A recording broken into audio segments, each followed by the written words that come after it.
শ্রী শ্রী জগন্নাথ দেবের ধাম পুরী ধাম খুব কম বাজেটে একদিনেই ঘুরে দেখুন। আপনাকে যেতে হবে বাই ট্রেন। 1 নম্বর ট্রেন হলো শ্রী জগন্নাথ এক্সপ্রেস, যেটা সন্ধ্যা 7টা 5 মিনিটে শালিমার থেকে ছেড়ে ভোর 4টা 30 মিনিটে পুরী পৌঁছে যায়। দ্বিতীয় নাম্বার হলো পুরী সুপারফাস্ট এক্সপ্রেস, যেটা রাত্রি 10টা 40 মিনিটে হাওড়া থেকে ছেড়ে সকাল 7টা 10 মিনিটে পুরী পৌঁছে যায়।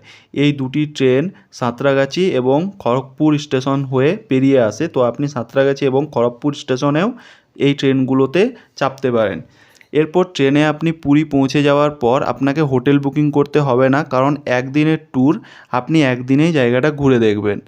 সো সাথে নেবেন একটা জলের বোতল, এক সেট জামা প্যান্ট এবং আপনি যদি মহিলা হন অবশ্যই শাড়ি সালোয়ার কামিজ সাথে নেবেন। এছাড়া নেবেন একটা গামছা।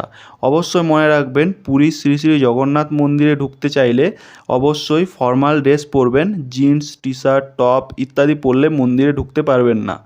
মন্দির খোলা থাকে ভোর 5টা থেকে দুপুর 1টা পর্যন্ত। শ্রী শ্রী জগন্নাথ দেবের ভোগ পাবেন সকাল 11টা থেকে 12টা পর্যন্ত। দুপুর 1টা থেকে বিকেল 4টা পর্যন্ত মন্দির বন্ধ থাকে। বিকেল 4টা থেকে রাত্রি 11টা 30 পর্যন্ত আবার মন্দির খোলা থাকে। সকালে মন্দিরে পুজো দেবেন, পুজো দেওয়ার পর প্রসাদ গ্রহণ করবেন। এরপর আপনি একটা অটো করে নিন এবং অটো ড্রাইভারের সাথে ভালোভাবে কথা বলে নিন কতগুলো জায়গা ঘোরাবে এবং কত টাকা নেবে। যদি আপনার মনে হয় ভাড়াটা বেশি হয়ে যাচ্ছে তাহলে একটু বার্গেনিং করে নিন। এরপর আপনি লোকাল সাইট সিইংগুলো করে নিন। তবে অবশ্যই মনে রাখবেন আপনাকে সেম ডেতেই ফিরে আসতে হবে।